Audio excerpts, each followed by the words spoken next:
नमस्कार साथियों, स्वागत है आप सभी का हमारे एजुकेशनल प्लेटफॉर्म डूडी कॉन्सेप्ट में। साथियों, हम पढ़ रहे थे चौहान राजवंश और कहाँ के चौहान पढ़ रहे थे? सांबर के चौहान। पिछला जो सेशन था उसमें हमने देखा था अजयराज चौहान के बारे में।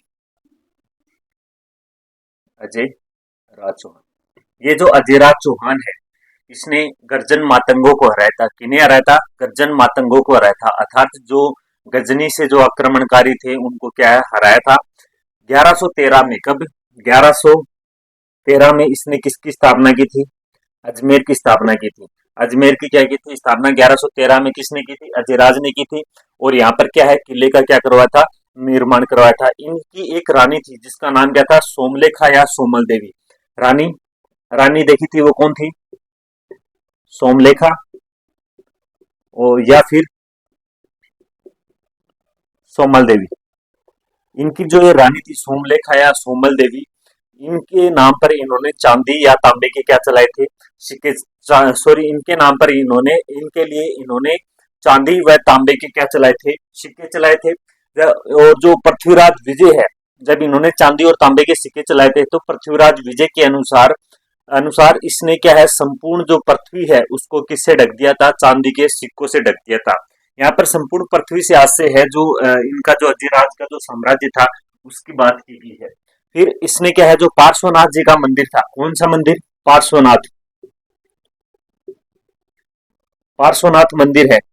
पार्श्वनाथ मंदिर के लिए इन्होंने एक सुवर्ण कलश भेंट किया था।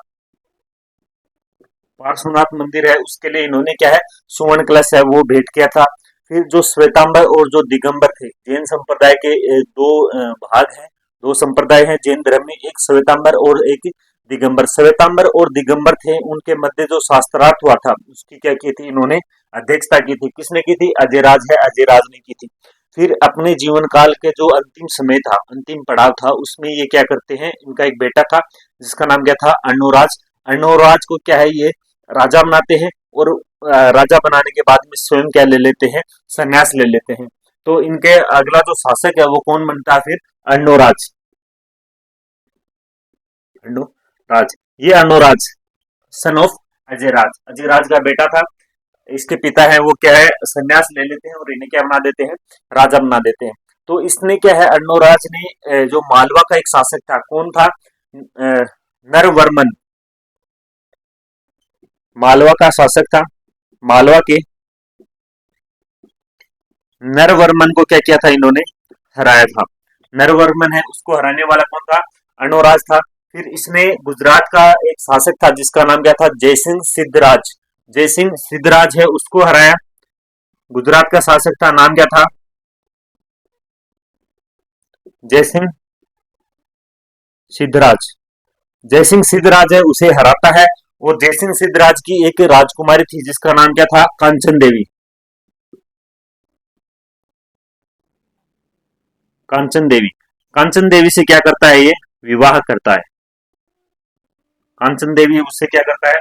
विवाह करता है। गुजरात का जयसिंह सिद्धराज है उसको हराता है और जयसिंह सिद्धराज की पुत्री थी, राजकुमारी थी जिसका नाम क्या था? कांचन देवी। कांचन देवी से क्या करता है? विवाह करता है। फिर ये अर्णोराज है, इसने इसको गुजरात का एक शासक था जिसका नाम क्या था? कुमारपाल। कौन? कुमारपाल गुजरात का शासक था, चालुक्य शासक था। नाम क्या था? कुमारपाल। कुमारपाल है, कुमारपाल ने इसे हराया। किसे? अर्णोराज को हराया। अर्णोराज को हराया तो फिर इसने क्या है, अर्णोराज ने अपनी, अर्णोराज की एक राजकुमार थी जिसका नाम क्या था? झालन देव। झालन देवी। झालन देवी। झालन देवी से क्या होता है? विवाह होता है। किसका होता है? कुमारपाल। कुमारपाल का विवाह किससे कर देता है? राजकुमारी झालन देवी है उससे कर देता है। फिर ये अर्णोराज है, अर्णोराज है, अर्णोराज ने अजमेर के समीप तुर्क जो आक्रमणकारी थे, तुर्क थे, तुर्कों को क्या हराया।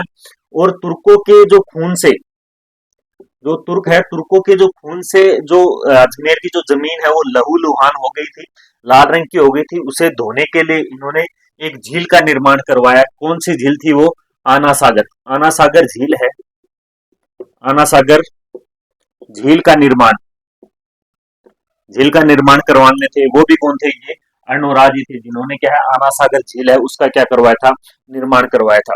फिर ये अर्णोराज है, अर्णोराज ने जो पुष्कर में जो वराह मंदिर है, पुष्कर के वराह मंदिर है, वराह मंदिर का निर्माण करने वाले भी कौन थे, वराह मंदिर का निर्माण करने वाले हैं वो भी कौन है, अर्णोराज है। अर्णोराज ने वराह मंदिर जो पुष्कर में है उसका क्या करवाया, निर्माण करवाया।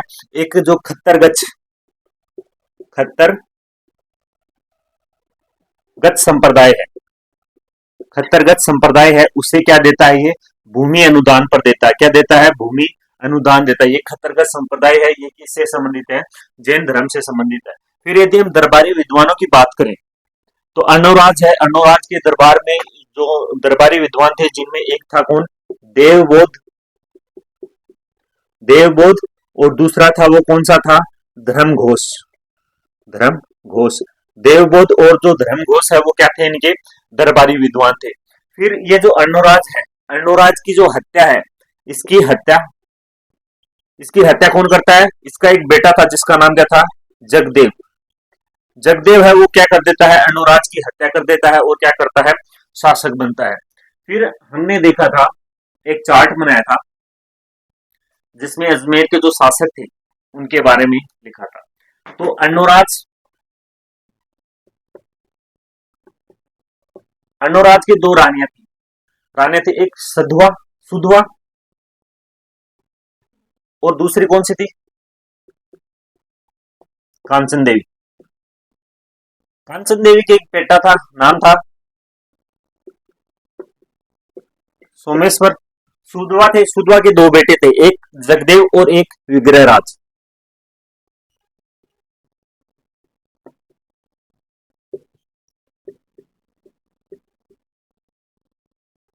विग्रहराज फोर्थ। और ये जो जगदेव था, जगदेव के एक बेटा था जिसका नाम क्या था, पृथ्वीराज सेकंड। जबकि विग्रहराज है, इसके दो बेटे थे, एक बेटे का नाम क्या था, अपर गांगे, और दूसरे का नाम था नागार्जुन।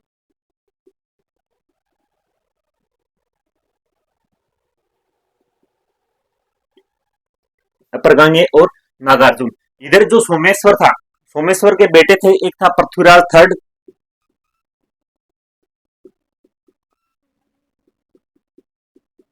और दूसरा बेटा था वो कौन था, हरिराज।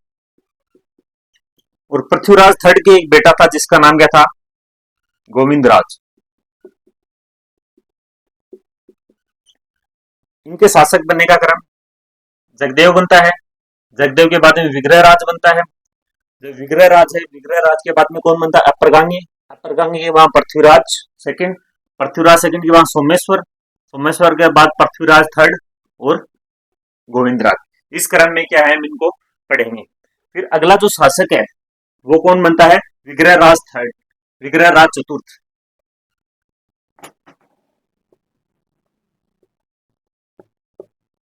विग्रहराज चतुर्थ, ये जो विग्रहराज चतुर्थ है, इसका जो टाइम पीरियड है 1153 से लेकर 63 तक।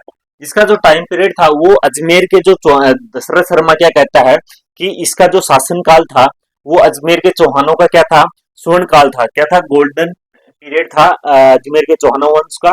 फिर इसने गुजरात का एक चालुक्य शासक था कौन, कुमारपाल, जो कि अर्णोराज को हराता है। और ये क्या करता है, विग्रहराज है, ये किसको हराता है, फिर कुमारपाल है उसे हराता है। ललित विग्रहराज के अनुसार इसने क्या है, गजनी के खुसरो शाह को हराया था। किसे हराया था, एक तो कुमारपाल को हराया,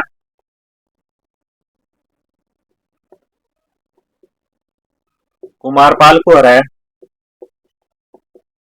और दूसरा कौन सा था, खुसरो शाह। इन दोनों को क्या करता है, ये हराता है। कौन, विग्रहराज चतुर्थ है वो है। फिर एक बिजोलिया अभिलेख है, बिजोलिया अभिलेख के अनुसार इसने दिल्ली के जो तोमर थे, किन्हें, दिल्ली के तोमरों को क्या करता है, ये हराता है। और ये जो तोमर थे इन्हें क्या बनाता है, अपने सामंत, इन्हें फिर क्या बना लेता है, अपने सामंत बना लेता है। फिर दिल्ली के अंदर जो दिल्ली शिवालिक अभिलेख है वो भी कौन लगवाता है, विग्रहराज लगवाता है, विग्रहराज चतुर्थ है वो लगवाता है। और ये जो दिल्ली शिवालिक अभिलेख है, ये जो दिल्ली टोपरा अभिलेख है जो कि अशोक का था, उसके ठीक नीचे है। कहाँ पर है? ठीक नीचे है। तो जैसे कि ये दिल्ली टोपरा किसका है? अशोक का है। इसके नीचे ये है, ये कौन सा है? शिवालिक। ये जो शिवालिक वाला है, ये कौन लगवाता है? विग्रह राज चतुर्थ। ये कौन लगवाता है? विग्रह राज चतुर्थ है वो लगवाता है। फिर इसने क्या किया है कि जो बिशनपुर है,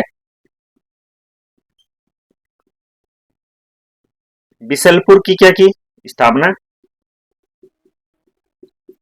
बिशनपुर की क्या करता है? ये स्थापना करता है। यहाँ पर क्या है? एक शिव मंदिर बनाता है, शिव मंदिर। और एक झील का झील नहीं बोल सकते, तालाब, झील या तालाब का क्या करवाता है? ये निर्माण करवाता है। कौन करवाता है? विग्रह राज चतुर्थ।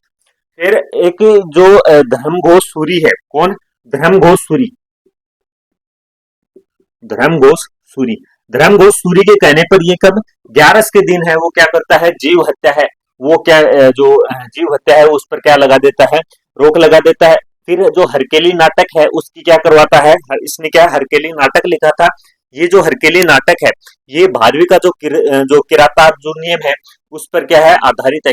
ये क्या है कि शिव और अर्जुन की क्या है? कहानी है, उस पर आधारित है। उसके बाद में इसने क्या है? अजमेर में एक संस्कृत पाठशाला, कौन सी? सरस्वती, सरस्वती कंठाभरण, सरस्वती कंठाभरण नाम से क्या एक संस्कृत पाठशाला है उसका निर्माण करवाता है। इस पाठशाला की जो दीवारें थी उन पर हरकेली नाटक और जो किरातार्जुनीयम है भारवी का उसकी क्या है? पंक्तियां लिखी हुई है। कालांतर में जो कुतुबुद्दीन ऐबक है वो इसे तुड़वा देता है और यहाँ पर क्या है? एक मस्जिद का निर्माण करता है। जो मस्जिद है वो अढ़ाई दिन के झोपड़े के नाम से जानी जाती है। अढ़ाई दिन का झोपड़े के नाम से इसलिए जानी जाती है क्योंकि यहाँ पर इस मस्जिद के पास में पीर पंजाब शाह का क्या लगता है? उर्स लगता है। कितने समय का? 2.5 दिन का उर्स लगता है। इसी वजह से क्या है? ये अढ़ाई दिन के झोपड़े के नाम से जानी जाती है। फिर यदि हम दरबारी विद्वान की बात करें तो इसका जो दरबारी विद्वान था वो कौन था? सोमदेव। ये जो सोमदेव है, सोमदेव ने क्या लिखी थी? ललित विग्रह राज लिखी थी, जो कि विग्रह राज और जो देसल देवी है उसकी प्रेम कहानी पर आधारित है। कौन सी?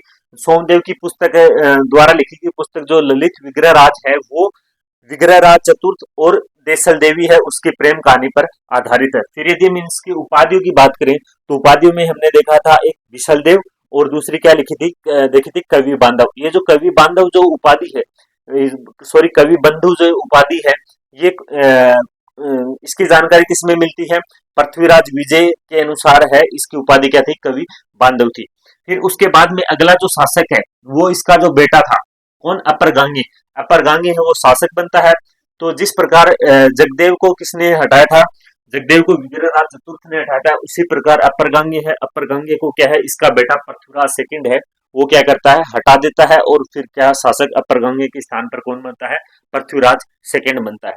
तो आज हम पढ़ेंगे पृथ्वीराज सेकंड से, पृथ्वीराज सेकंड से आगे, पृथ्वीराज सेकंड।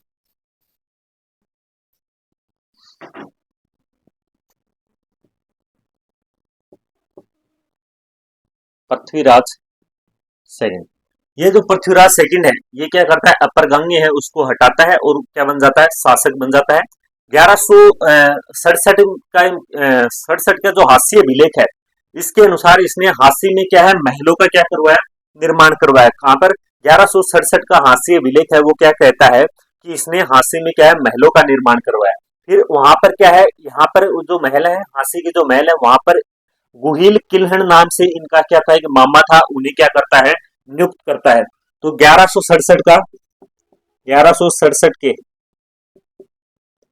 हांसी अभिलेख के अनुसार,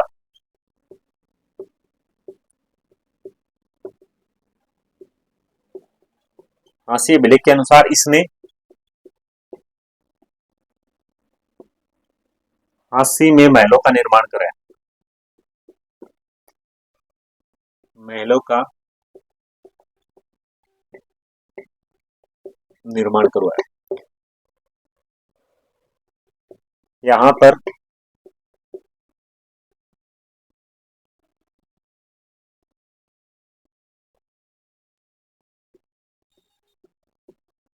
इसका मामा था, मामा का नाम क्या था? गुहिल किल्हण। रोहिल किलन, जो कि क्या था इनका मामा था, किसका, पृथ्वीराज का। उसे क्या करता है ये, नियुक्त करता है।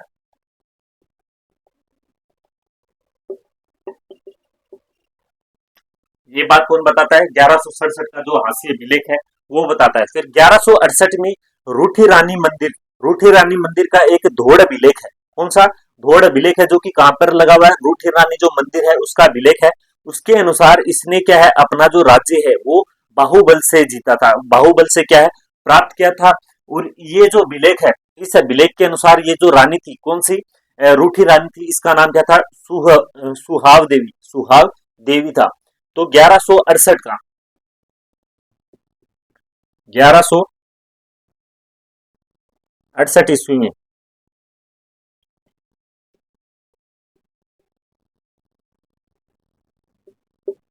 रूठी रानी मंदिर,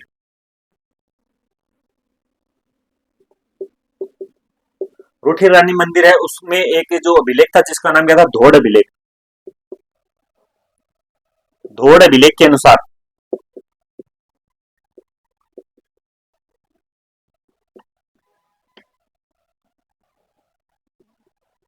इसने अपना साम्राज्य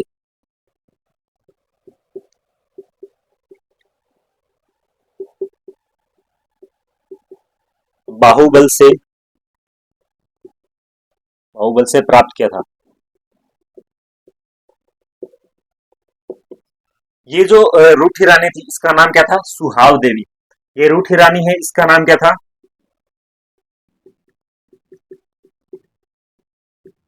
सुहाव देवी, सुहाव देवी है।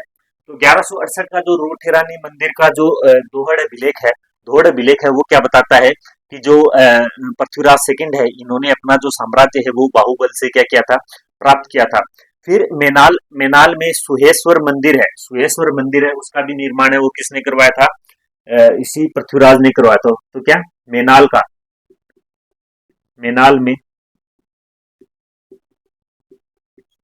सुहेश्वर मंदिर, मंदिर का निर्माण करवाया। मेनाल में सुरेश्वर मंदिर है, उसका भी क्या करवाता है, ये निर्माण करवाता है। कौन करवाता है, पृथ्वीराज सेकंड है वो करवाता है। फिर पृथ्वीराज सेकंड के बाद में अगला जो शासक है वो कौन बनता है, सोमेश्वर बनता है।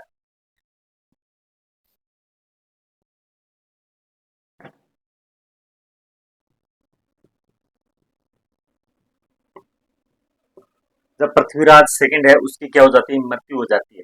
तो देखा वहां के जो सामंत थे उन्होंने देखा कि जो अर्णोराज की दो रानियां थी, एक सुधवा और एक कांचन देवी।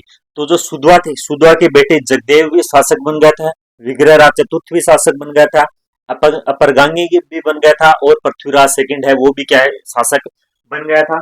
तो इन्होंने क्या है, सामंतों ने क्या है, डिसाइड किया कि जो सोमेश्वर, जो कि ये क्या है, सोमेश्वर था, ये कहाँ पर बैठा था, गुजरात में बैठा था। गुजरात में क्या है, इसका ननिहाल था। तो इसका जो बचपन है वो भी कहाँ पर बीतता है, गुजरात में बीतता है।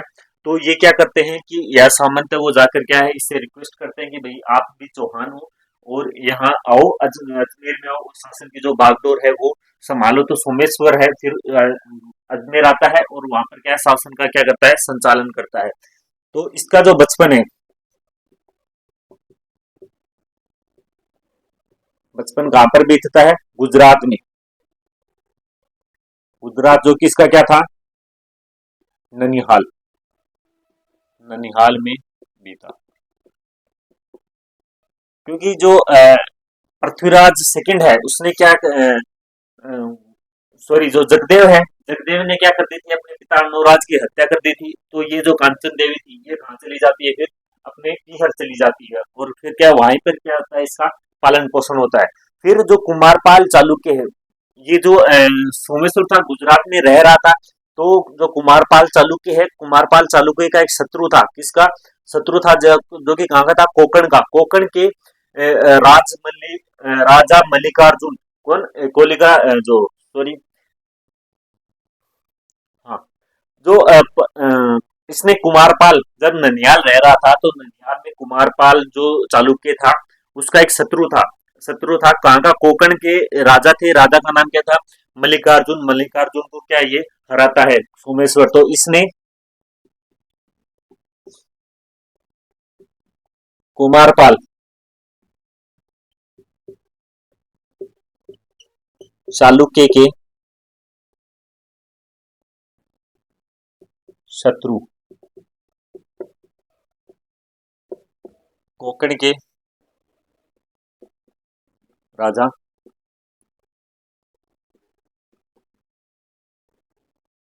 मल्लिकार्जुन को हराता है। किसे हराया? कोंकण के राजा थे मल्लिकार्जुन, उसे क्या है ये हराता है। फिर इसने क्या किया, जो इनकी जो माता थी, इनकी यदि हम माता की जो सॉरी इनकी रानी थी, इनका विवाह होता है, इनकी रानी थी वो कौन थी? कर्पूरी देवी।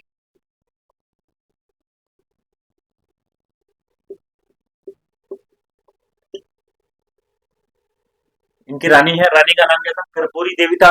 ये अचलराज कलचूरी है, उसकी क्या थी? पुत्री थी। ये कर्पूरी देवी किसकी है? अचलराज, अचलराज कलचूरी की क्या थी? पुत्री थी। कौन? कर्पूरी देवी है वो अचलराज कलचूरी है, उसकी क्या थी? पुत्री थी।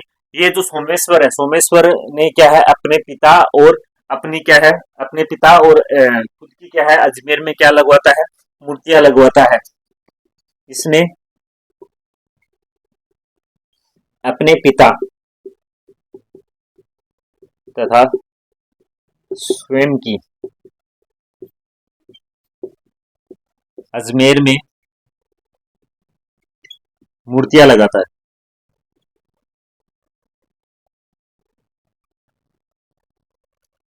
अपने और अपने पिता की क्या है अजमेर में मूर्तियां लगवाने वाला वह है वो कौन है? वो सोमेश्वर है। फिर इसने अजमेर में एक वेदनाथ मंदिर है उसका निर्माण करवाया। तो अजमेर में इसने अजमेर में वेदनाथ मंदिर का निर्माण करवाया।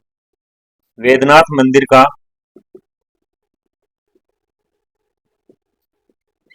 निर्माण करवाया। अजमेर में वेदनाथ मंदिर है उसका निर्माण करवाने वाला वो कौन है? सोमेश्वर है। फिर बिजोलिया विलेख के अनुसार इसने जो पार्श्वनाथ जी का जो मंदिर है, पार्श्वनाथ मंदिर को रेवणा जो गांव है, वो नामक गांव है वो क्या है? दान दिया था। तो इसने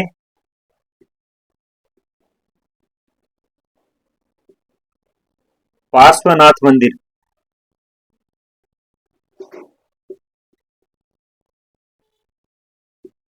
रेवणा गांव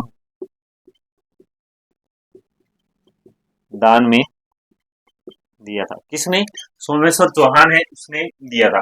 फिर यदि हम इसके उपाधि की बात करें तो प्रताप लंकेश्वर है वो क्या है इसकी उपाधि है। उपाधि की बात करें हम सोमेश्वर चौहान की, तो इनकी जो उपाधि है वो कौन सी है? प्रताप लंकेश्वर। प्रताप लंकेश्वर है वो क्या है? सोमेश्वर चौहान है उसकी क्या है? उपाधि है। फिर इसी के जो शासनकाल में जो अभिलेख है, एक जो अभिलेख जो हम पढ़ते आ रहे हैं बार बार में उसका नाम आ रहा है कौन सा? बिजोलिया अभिलेख। तो बिजोलिया अभिलेख है वो क्या है? इसी के शासनकाल में लिखा लगाया गया था। तो इसी के शासनकाल में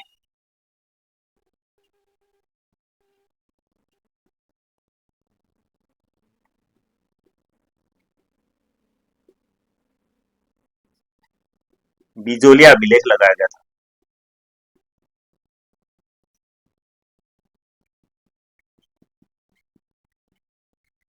बिजोलिया अभिलेख है वो किसी के समय का है? सोमेश्वर चौहान है उसके समय का है। फिर हम ये जो बिजोलिया अभिलेख है तब का है 1170 का, 1170 का। तो अब हम पढ़ते हैं थोड़ा बिजोलिया अभिलेख है उसके बारे में देखते हैं।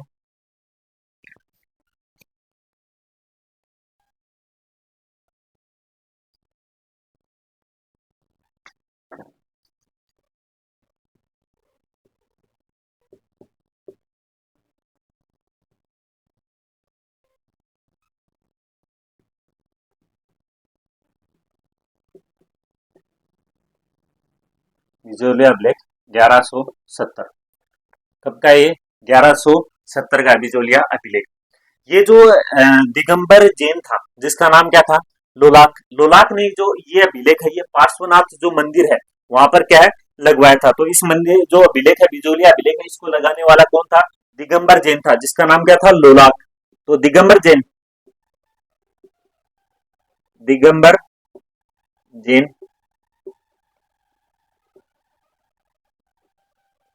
लोलाक ने इसे पार्श्वनाथ मंदिर में लगा था।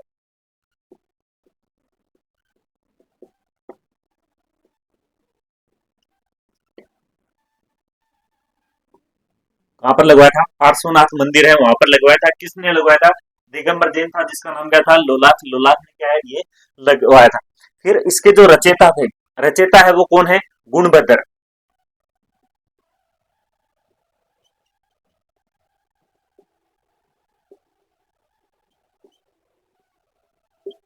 रचयिता है वो कौन है? गुणभद्र है। लेखक की बात करें तो इसके लेखक है वो कौन है? केशव।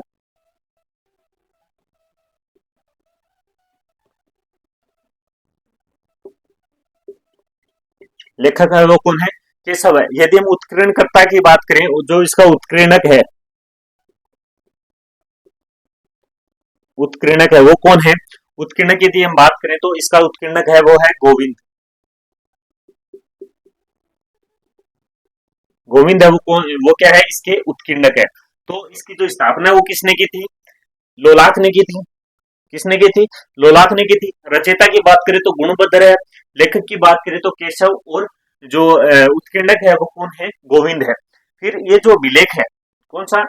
जो बिजोलिया अभिलेख है, इसके अनुसार हमें निम्न जानकारियां मिलती है। यदि हम जानकारी की बात करें, ये अभिलेख हमें क्या क्या जानकारी देता है? जानकारी की बात करें तो ये जो अभिलेख है ये बताता है कि जो चौहान है, चौहान कौन है? वत्स गोत्रीय ब्राह्मण है। क्या बताया इन्होंने चौहानों को? वत्स गोत्रीय ब्राह्मण बताया है। चौहानों को वत्स गोत्रीय, वत्स गोत्रीय ब्राह्मण बताया। चौहान है उन्हें क्या बताया है? वत्स गोत्रीय ब्राह्मण है वो बताया है। ये बताने वाले कौन है? बिजोलिया जो अभिलेख है वो बताता है। फिर इसने जैन और जो शिव तीर्थ हैं उनके नामों के बारे में बताया, उनके बारे में जानकारी दी है। तो जैन व शिव तीर्थों,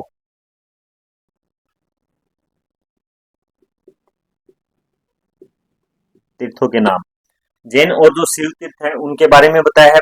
कृषि और शिक्षा की जानकारी देता है।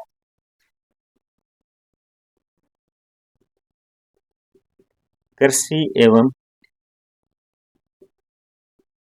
शिक्षा की जानकारी, कृषि एवं शिक्षा की जानकारी देने वाला है वो भी कौन सा है? विजोलिया अभिलेख है वो बताता है। फिर मंदिरों को जो भूमि दान दी गई थी,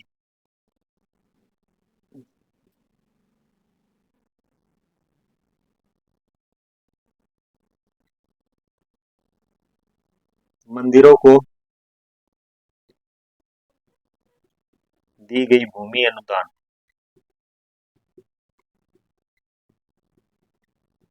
भूमि अनुदान, इसे जिसे किस नाम से जाना जाता था? जिसे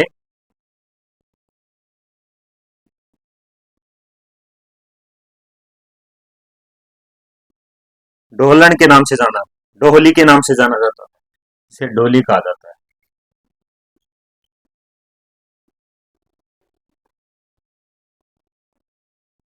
जिसे क्या कहा जाता है?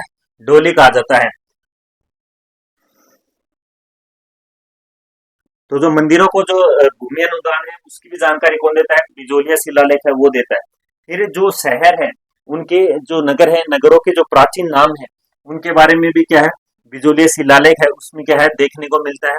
तो इसने क्या बताया जानकारी में? चौहानों को वत्स गोत्रीय ब्राह्मण बताया।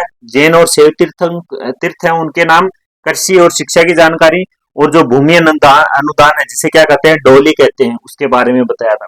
फिर जो शहर है, शहरों के प्राचीन नाम, जैसे कि विजयावल्ली,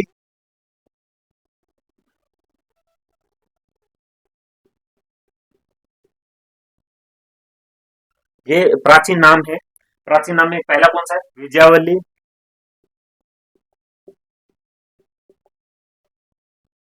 उत्तर माद्री, विजयावली उत्तर मादरी है। दिल्ली का है,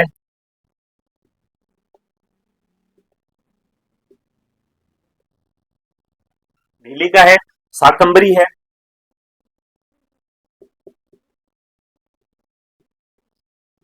अहिर छतरपुर,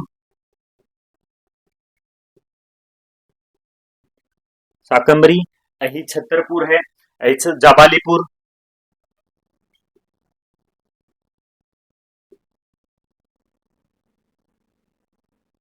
कौन सा? जाबालीपुर है। जाबालीपुर के बाद में इसने बताया श्रीमाल, श्रीमाल का प्राचीन नाम देखने को मिलता है, श्रीमाल है। श्रीमाल के बाद में नडुल, नडुल है। नडुल का प्राचीन नाम देखने को मिलता है मंडलकर,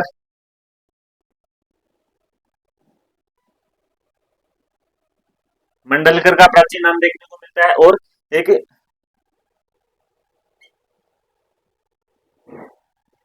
नागहर, इसका क्या प्राचीन नाम देखने को मिलता है? तो विजयवल्ली है, विजयवल्ली है। ये किस नाम से जाना जाता था इसे वर्तमान में? बिजोलिया। जो उत्तर मादरी है, उत्तर मादरी है, ये किस नाम से जानी जाती है वर्तमान में? ऊपरमाल। दिल्ली है वो, दिल्ली को कहा जाता है वर्तमान में, क्या है? दिल्ली को कहा जाता है। जो शाकंभरी है, शाकंभरी ये सांबर। अही छतरपुर है वो नागौर। जबालीपुर है वो जालोर। श्रीमाल है वो किसे कहते हैं?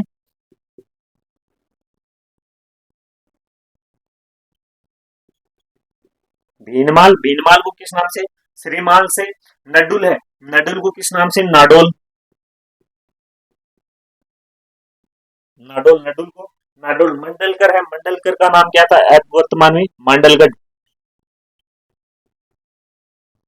मांडलगढ़। और नागहरदे, नागहरदे ये कौन सा है? नागदा। ये जो शहर है इनके प्राचीन और जो वर्तमान नाम है वो, इनकी जानकारी है वो भी कौन देता है? बिजोलिया विलेख। जैसे विजयवल्ली है वो बिजोलिया को कहते हैं, उत्तर मादरी है वो ऊपरमाल को कहते हैं, दिल्ली का दिल्ली को, शाकंभरी है वो सांबर को कहते हैं, अहिर छतरपुर है वो नागौर को कहते हैं, जाबालीपुर जालोर को कहते हैं, श्रीमाल है वो भीनमाल को कहते हैं, नड्डुल है वो नाडोल को कहते हैं, मंडलकर है वो मांडलगढ़ को कहते हैं, नागहरदे है वो किसे कहते हैं? नागहरदे है वो नागदा को कहते हैं। ये जो प्राचीन नाम है ये देखने को मिले हैं। फिर जो प्रशासनिक विभाजन है, ये क्या देखने को मिला? प्रशासनिक विभाजन।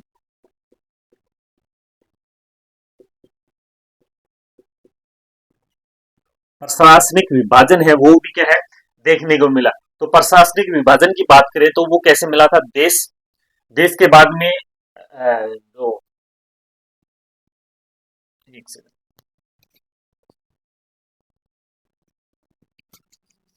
जो प्रशासनिक विभाजन है, प्रशासनिक विभाजन है वो देश,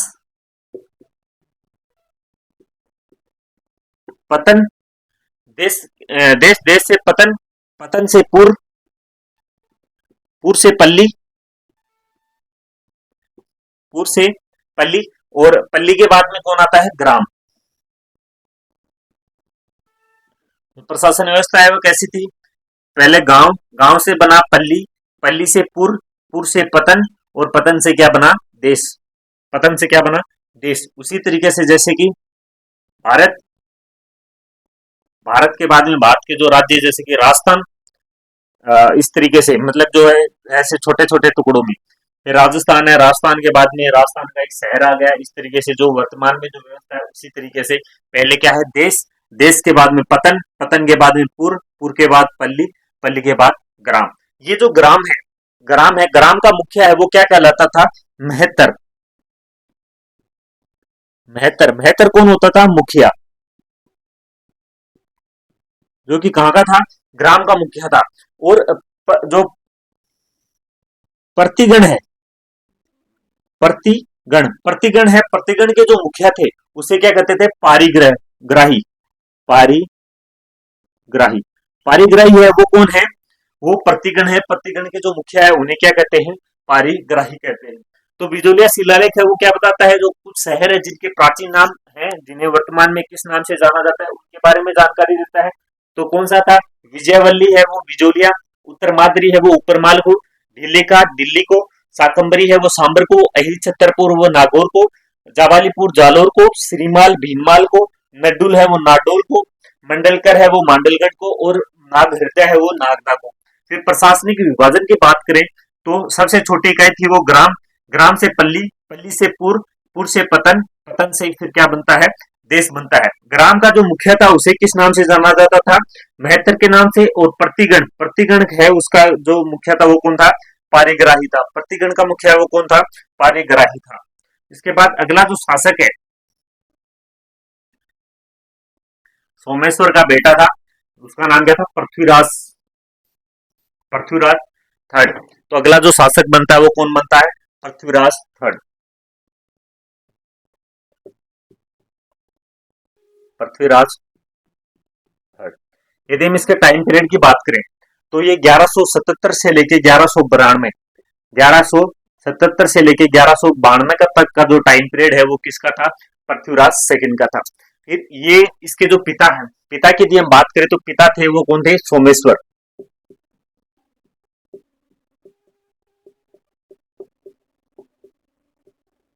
पिता है वो कौन है, सोमेश्वर। और यदि हम माता की बात करें, इनकी जो माता थी, तो इनकी माता माता का नाम क्या था, कर्पूरी देवी।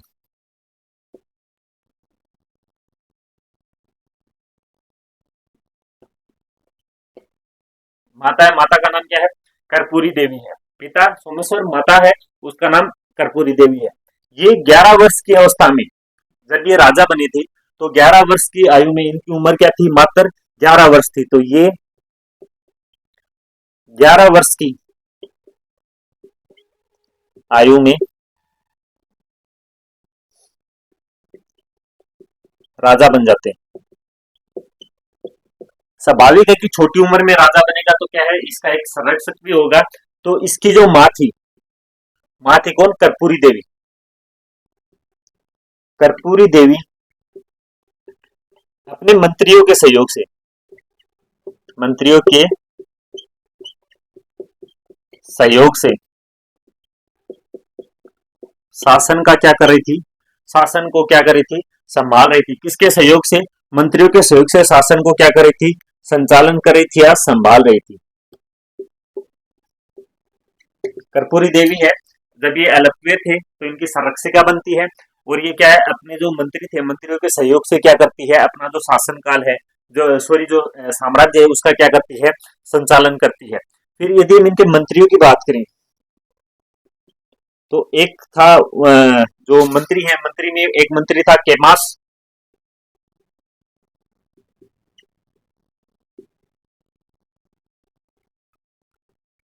भुवनमल।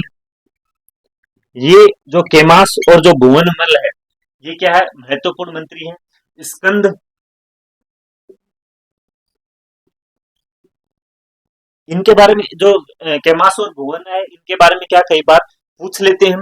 स्कंद और वामन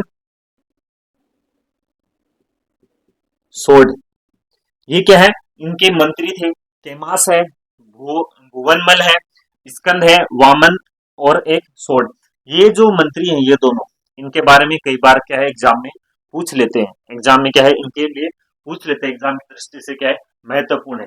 फिर ये जब शासक राजा बना था, छोटी उम्र में राजा बना था, तो इसे क्या है, इसके जो चचेरे भाई थे, एक तो नागार्जुन था और एक अप्रगांगे था, उनका भी जो डिस्प्यूट है, विद्रोह है, वो क्या है देखने को मिलता है।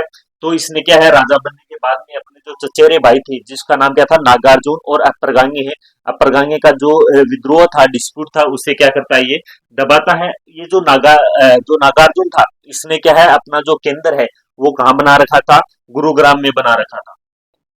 तो इसने क्या किया,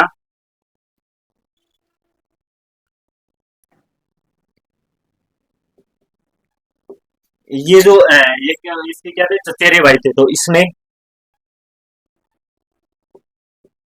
अपने चचेरे भाई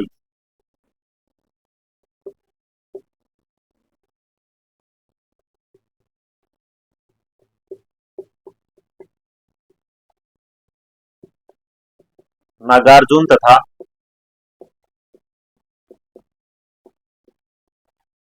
अपर गांगे के विद्रोह को दबाया था। ये जो अपर गांगे जो नागार्जुन है, नागार्जुन ने अपना जो मुख्य केंद्र है वो कहाँ बना रखा था, गुरुग्राम में। नागार्जुन ने अपना मुख्य केंद्र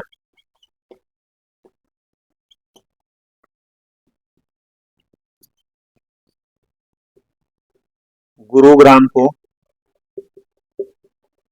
बनाया था। नागार्जुन ने क्या अपना जो मुख्य केंद्र है वो कहाँ बनाया था, गुरुग्राम को बनाया था। फिर 1182 में अलवर, भरतपुर और मथुरा, अलवर, भरतपुर और मथुरा क्षेत्र की जो बंडानक जाति है, बंडानक जनजाति है, उसका जो डिस्प्यूट हुआ था, जो विद्रोह हुआ था, उसको भी क्या है, दबाता है। कब, 1182 में, 1182 में कहाँ का, अलवर,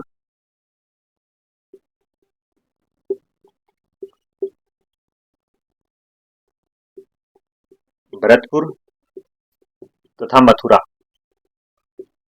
मथुरा की बंडानक बंडानक जनजाति का विद्रोह है, दबाया था। बंडक 1182 में अलवर, भरतपुर और जो मथुरा है, मथुरा की जो बंडानक जाति थी उसके क्या है, विद्रोह है, उसको दबाता है। फिर एक युद्ध होता है, कौन सा, महोबा का युद्ध या तुलुम,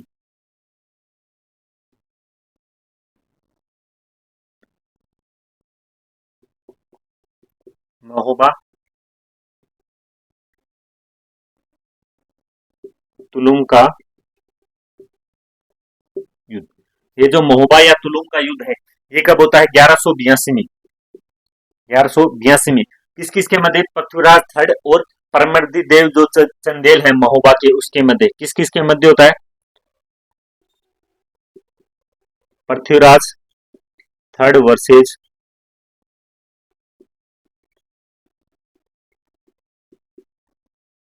परमर्दी देव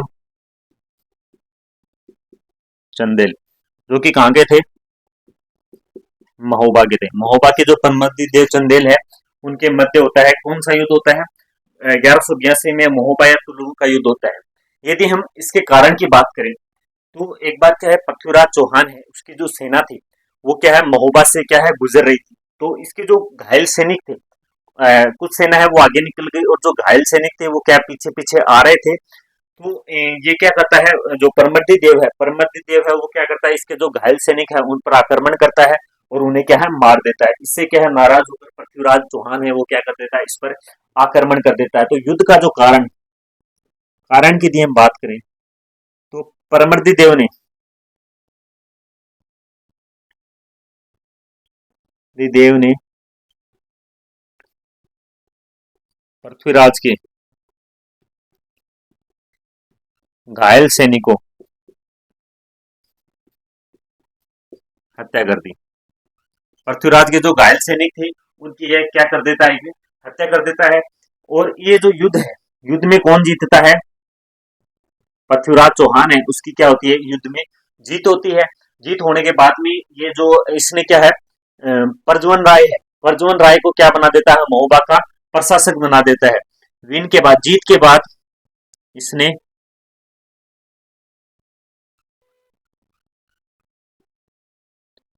प्रज्वल राज को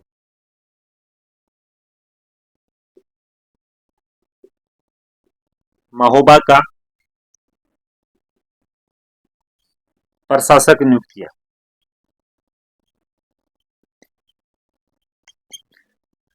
ये जो युद्ध था, युद्ध में परमद्दी देव के दो सेनापति थे, एक का नाम क्या था, अल्लाह, और दूसरे का नाम क्या था, उदल। ये क्या, परमद्दी देव के क्या थे, दो सेनापति थे युद्ध में, अल्लाह और उदल है। ये पहले क्या, ये परमद्दी देव की तरफ से लड़ने नहीं आ रहे थे, ये इससे क्या थे, नाराज थे। दोनों में क्या थी, इनमें क्या थी, खींचातानी थी। लेकिन इनके माता के कहने पर जो महोबा के युद्ध में क्या है, ये इसकी तरफ से क्या है, पृथ्वीराज जो परमद्दी देव है उसकी तरफ से क्या है, लड़ते हैं। प्रज्वल,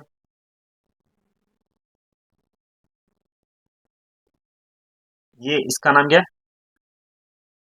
प्रज्वल राज। किसे महोबा का प्रशासक है वो किसे नियुक्त करता है? प्रज्वल राज है उसे क्या है, महोबा का प्रशासक है वो नियुक्त करता है। फिर अगला जो युद्ध है, एक युद्ध और होता है नागौर का युद्ध। कौन सा युद्ध होता है? नागौर का युद्ध 1184। नागौर का युद्ध 1184। 1184। ये जो युद्ध है ये किसके मध्य होता है? पृथ्वीराज थर्ड और भीम सेकंड है। भीम सेकंड के मध्य, इसके मध्य होता है Prithviraj third versus Bhim second. ये जो भीम सेकंड है ये कौन था? चालुक्य था। और कहां का था? गुजरात का। कहां का रहने वाला था? गुजरात का रहने वाला था। फिर युद्ध के जो कारण की हम बात करें तो कारण की किस वजह से युद्ध हुआ था, तो कारण की बात करें तो कारण में क्या, दोनों की साम्राज्यवादी नीति, दोनों की साम्राज्यवादी नीति। कोई भी युद्ध हो उसके मतलब कि जो उसके मध्य क्या है, एक जो युद्ध होने का एक कारण तो ये रहता है, जो साम्राज्य विस्तार है वो क्या है, एक महत्वपूर्ण कारण रहता है। फिर दूसरा, इस युद्ध का जो नागौर के युद्ध का दूसरा कारण क्या था कि जो चौहान और जो चालुक्य हैं उनमें लंबे समय से क्या है, दुश्मनी चली आ रही थी। तो दूसरा कारण है वो क्या बनता है कि चौहान चौहान व चालुक्यों में लंबे समय से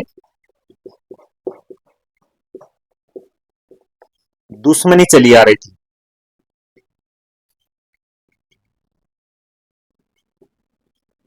ये भी क्या एक कारण है कि चौहान व चालुक्य है उनमें क्या है, लंबे समय से क्या चली आ रही थी, दुश्मनी चली आ रही थी।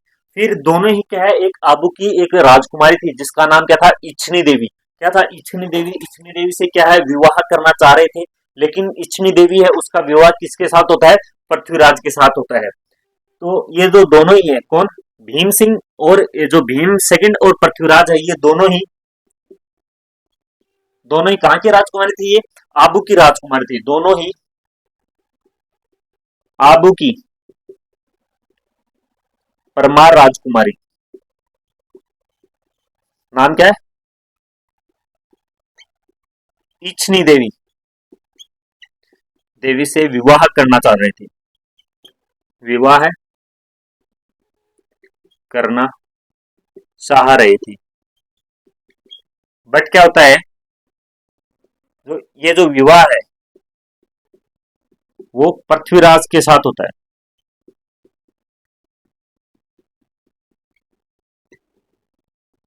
विवाह वो किसके साथ होता है? पृथ्वीराज जो थर्ड है उसके साथ क्या होता है, विवाह होता है। ये लग रहा था कि युद्ध में हारने वाला कौन है, भीम सिंह सेकंड है। तो इनके मध्य क्या है, जगदेव जो प्रतिहार है वो क्या करवाता है, दोनों के मध्य समझौता करवाता है। जगदेव प्रतिहार ने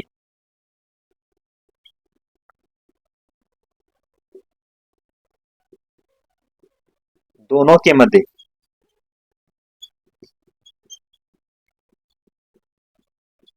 समझौता करवाया था। दोनों के मध्य समझौता करवाने वाला है वो कौन था? जगदेव प्रतिहार था। क्योंकि जो जीतने की उम्मीद पृथ्वीराज चौहान इसलिए जीत रहा था क्योंकि इसने क्या है, जो विवाह है वो इच्छिनी का विवाह किसके साथ होता है? पृथ्वीराज थर्ड के साथ होता है। और जो फिर जो जगदेव प्रतिहार है वो क्या करवाते हैं, इनके मध्य क्या करवाता है, समझौता करवाता है। तो आज की जो क्लास है वो यहीं तक, इससे आगे हम पढ़ेंगे नेक्स्ट क्लास में। तब तक के लिए धन्यवाद।